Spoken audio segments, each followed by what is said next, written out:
নমস্কার সুপ্রিয় দর্শক বন্ধু, কেমন আছেন প্রত্যেকে? আশা করছি পরমেশ্বরের কৃপায় প্রত্যেকে সুস্থ আছেন, ভালো আছেন। আজকের এই বিশেষ আলোচনায় আপনাদের প্রত্যেককে স্বাগত জানাই শুভকথা ইউটিউব চ্যানেলে। আজকের এই পর্বটি ইসলামের মানুষদের আগস্ট মাসের 17 তারিখ সোমবার দিনের বিশেষ ভাগ্যফল সংক্রান্ত। আজকের দিনে ইসলামের মানুষদের জীবনে কি কি পরিবর্তন আসবে, গ্রহের অবস্থান কেমন থাকবে, রাশি নক্ষত্র আপনাদের ওপর কেমন প্রভাব ফেলবে, এছাড়াও কোন কোন দিক থেকে পজিটিভ বা নেগেটিভ রয়েছে সেই সমস্ত বিষয়ে বিস্তারিত জানাবো। তাই আজকের ভিডিও অত্যন্ত গুরুত্বপূর্ণ হতে চলেছে ইসলামের মানুষদের জন্য। অনুরোধ করব ভিডিওটি প্রথম থেকে শেষ পর্যন্ত মনোযোগ সহকারে দেখবেন, কারণ ভিডিওতে বলা প্রত্যেকটি কথা নিউমেরোলজি এবং অ্যাস্ট্রোলজির গণনা অনুসারে একদম সত্য। তাই আপনার নামের প্রথম অক্ষর যদি এস দিয়ে হয়ে থাকে তাহলে অবশ্যই কমেন্টে আপনার নাম এবং কোথা থেকে দেখছেন অবশ্যই কমেন্ট করে জানাতে ভুলবেন না। তো চলুন বন্ধুরা, আর দেরি না করে ভিডিওর মূল পর্বে প্রবেশ করি। তার আগে একটি কথা বলতে চাই, যদি আপনি অ্যাস্ট্রোলজিতে বিশ্বাস করেন তবে এই ভিডিওটি দেখবেন, নচেত এই ভিডিও আপনার জন্য নয়। এবং শুভকথা ইউটিউব চ্যানেলে যদি নতুন বন্ধু হয়ে থাকেন তাহলে অবশ্যই সাবস্ক্রাইব করে পাশে থাকবেন, কারণ দৈনিক রাশি সংক্রান্ত বিভিন্ন তথ্য পাওয়ার জন্য। প্রথমেই বলবো আজকের দিনে গ্রহের অবস্থান। সোমবার মানেই সূর্যের প্রভাব অত্যন্ত বেশি থাকবে, তবে ইসলামের মানুষদের উপর বর্তমানে এইটুকু দৃষ্টি রয়েছে শনির। বলতে গেলে শনির বক্র দৃষ্টির কারণের ফলে আপনাদের যে পরিমাণ আশা আপনাদের কাজের ওপর রেখেছিলেন বা যে দিক থেকে ভাবছেন আপনার কর্মে ফল পাবেন, সেই প্রত্যেকটি দিকে বাধা আসবে। এছাড়াও বুধের প্রভাবে যোগাযোগ অত্যন্ত বৃদ্ধি পাবে। আপনার মধ্যে অতীত কিংবা বর্তমানে প্রত্যেকটি সম্পর্কতে আপনাদের সম্পর্কে দূরত্ব কমে গিয়ে যোগাযোগ বৃদ্ধি পাবে। এছাড়া বৃহস্পতির প্রভাব আপনাদের মধ্যে বুদ্ধির সঞ্চার হবে অনেক বেশি। শুক্র দেবে আপনাদের ইমোশন ভাবে অত্যন্ত পজিটিভিটি। মঙ্গল আজকে আপনার সহায় থাকবে, যার ফলে যে কোনো কার্য করতে গেলে আপনাদের শুভ ফল আপনারা পাবেন। কোনো রকম খারাপ কোনো কার্য আপনাদের জীবনে আজকের দিনে দেখতে পাবেন না। আশা করছি বোঝাতে পারলাম গ্রহের অবস্থান। এক কথায় বলতে গেলে গ্রহ অনুকূলেই থাকবে, তবে যে কোনো কার্য করতে যাওয়ার আগে বেশ কিছু সাবধানতা আপনাদের অবলম্বন করে চলতে হবে, যেহেতু শনির প্রভাব আপনাদের উপর থাকবে। এবার বলবো আজকের দিনে কোন কোন দিক থেকে পজিটিভিটি রয়েছে। মূলত সম্পর্কের দিক থেকে এস নামের মানুষেরা অত্যন্ত বিশ্বাসী হয়ে থাকে এবং সম্পর্কের ক্ষেত্রে তাদের তুল্য কেউ হয় না। নিজের প্রিয় মানুষকে এবং পছন্দের মানুষগুলিকে সব থেকে বেশি ভালোবাসেন তারা।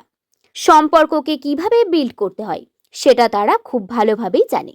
তাই এস নামের মানুষেরা যাদের সম্পর্কে একটু দূরত্ব চলে গেছিল, যাদের প্রিয় মানুষ কিংবা বন্ধুত্ব কিংবা আত্মীয় স্বজনের সঙ্গে ইগোজনিত কোনো কারণে যারা দূরে সরে গিয়েছিল, তাদের সঙ্গে নতুন করে সম্পর্ক তৈরি হওয়ার মতো সম্ভাবনা রয়েছে। এছাড়াও এস নামের মানুষেরা যারা প্রতিনিয়ত নিজের মধ্যে একটি অদম্য জেদ এবং একটি শক্তিকে বাড়াচ্ছেন, প্রতিনিয়ত নিজের কার্যকে উন্নত করার চেষ্টা করছেন, কিন্তু নিজের মনের মধ্যে দ্বিধা চলছে যে আপনি কাজ শুরু করলে পারবেন কিনা, তাদের জন্য বলবো আপনি যদি একবার নিজের মনের সব দ্বিধা সংশয়কে দূরে সরিয়ে কার্যকে করতে শুরু করতে পারেন, তাহলে সেই কার্যে কিন্তু আপনি অনেকভাবে সাকসেস পাবেন।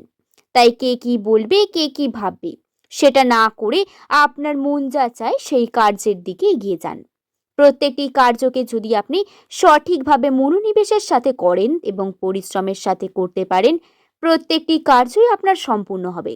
এবার বলবো কোন কোন দিক থেকে এস নামের মানুষদের একটু সাবধানতা অবলম্বন করতে হবে। প্রথমত সেভিংসের দিক থেকে। অর্থ তো এস নামের মানুষদের প্রায় চলেই আসে। যে কোনো দিক থেকে এস নামের মানুষেরা নিজের কর্মকে সম্পন্ন করতে পারে, তবে সেই অর্থকে তারা সঞ্চয় করতেই পারে না। অতিরিক্ত অনলাইন শপিং কিংবা কোনো ট্রেন্ডিং মূলক জায়গায় ব্যয় করে দেওয়ার ফলে আপনাদের অর্থ সঞ্চয় হয় না, যার ফলে আপনারা পিছিয়ে পড়েন। কিন্তু বর্তমানে যে পরিমাণ টাকা আপনারা ইনকাম করবেন তার থেকে বেশি যদি খরচা করেন তাহলে কিন্তু আপনাদের বিভিন্ন সমস্যার সম্মুখীন হতে হবে। তাই যদি খরচা না করে আপনি সঞ্চয় করেন তাহলে ভবিষ্যতে আপনার জন্য তার সুবিধা হবে। দ্বিতীয়ত এস নামের মানুষেরা যদি অতিরিক্ত ওভার থিঙ্কিং বন্ধ করে, নিজের ভবিষ্যৎ নিয়ে কিছুটা ভাবতে পারেন, তাহলে আপনার জন্য তা ভালো হবে। ওভার থিঙ্কিং মানুষকে অনেকটা পিছিয়ে দেয়, যেহেতু এই সময় আপনার বুদ্ধি আপনার সাথ দেবে। প্রত্যেকটি কার্যে আপনি পজিটিভ পাবেন। তাই যে কোনো কার্য শুরু করার আগে ওভার থিঙ্কিং না করে পজিটিভিটি নিয়ে কাজটি শুরু করুন, তাতে অনেকটাই আপনি সফলতা পাবেন। এবার বলবো কোন কোন কার্যগুলি বর্তমান সময়ে করা যাবে না। অতিরিক্ত কারোর সাথে ঝগড়া ঝামেলায় জড়ানো যাবে না। এস নামের মানুষেরা অতিরিক্ত মাথা গরম করে ফেলে, যার ফলে যে কোনো কার্য করতে যাওয়ার আগে তাদের মধ্যে দ্বিধা দ্বন্দ্বে শুরু হয়। যদি আপনার কোনো কার্যে পার্টনার থাকে, তার সঙ্গে ভালো ব্যবহার করুন, অতিরিক্ত ঝামেলা করবেন না। 2. নিজেকে অতিরিক্ত আত্মবিশ্বাসী করে তুলবেন না। আত্মবিশ্বাস ভালো, কিন্তু অতি আত্মবিশ্বাস একদমই ভালো নয়। চালাকির সাথে যে কোনো কার্য করবেন, কিন্তু অতি চালাকি করে কোনো কার্য করতে যাবেন না। কনফিডেন্স থাকা ভালো, কিন্তু ওভার কনফিডেন্স আপনার কার্যকে মোটিভটাকে ঘুরিয়ে দেয়, যার ফলে আপনারা কার্যে ঠিকমতো সফল হতে পারবেন না। এছাড়াও এস নামের মানুষেরা যারা অতিরিক্ত নিজেদের চিন্তা করেন, সেই ওভার থিঙ্কিং বিষয়টিকে সরিয়ে দেবেন। এস নামের মানুষেরা নিজের প্রিয় মানুষের যত্ন নিতে হবে, প্রিয় মানুষকে সময় দিতে হবে। কোনো টাইম পেলে নিজের পরিবারের সঙ্গে যতটা পারবেন টাইম স্পেন্ড করবেন। এবার বলবো এস নামের মানুষদের আজকের দিনে শুভ রং প্রধানত লাল এবং নীল।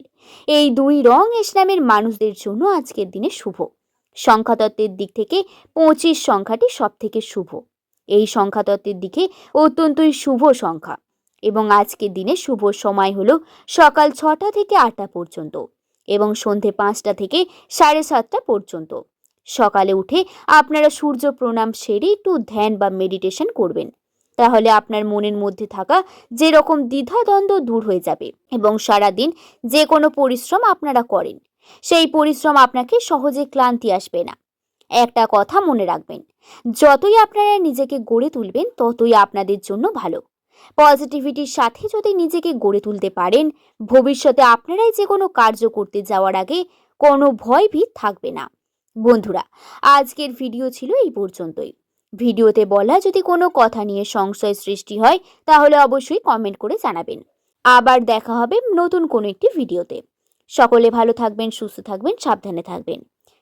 ভিডিওটি যদি ভালো লেগে থাকে তাহলে শুভকথা ইউটিউব চ্যানেলকে সাবস্ক্রাইব করতে এবং লাইক করতে ভুলবেন না, এবং কমেন্টে আপনার শুভ নাম এবং কোথা থেকে দেখছেন কমেন্ট করে জানাবেন।